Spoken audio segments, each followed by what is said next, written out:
বিএনপির প্রতি আমাদের ভালোবাসা, শ্রদ্ধা, মায়া মহাব্বত, বেগম জিয়ার প্রতি, তারেক রহমানের প্রতি আমাদের আগেও ছিল, এখনো আছে। কিন্তু এই বর্তমান সময়ে যে কিছু অঘটন ঘটতেছে এ ব্যাপারে কিন্তু আপনারা একটু সতর্ক হলে ভালো হবে। বিশেষ করে ঢাকায়, আমি কোন নেতার নাম বলতেছি না, একজন নেতা যিনি বেশি বাড়াবাড়ি করতেছেন, নিজেই বলতেছেন আমি নিজেই শপথ বাক্য পাঠ করে ফেলব, নিজেই আমি ক্ষমতা দখল করব, কোন নির্বাচন লাগবে না। এগুলো তো অতিরিক্ত বাড়াবাড়ি, এগুলো আপনারা একটু মাথায় রাখবেন। এরপরে পুরাতন ঢাকায় যে পাথর মেরে চাঁদাবাজি করে পাথর মারে যেভাবে মানুষকে হত্যা করা হয়েছে, এটা বাংলাদেশের জনগণ মর্মাহত হয়েছে, আমরাও মর্মাহত হয়েছি।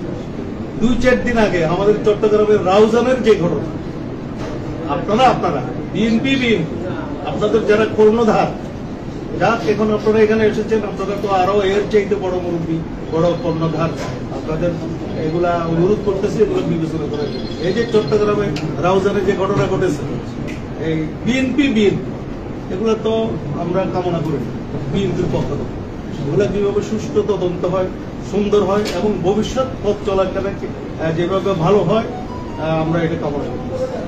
তো একটু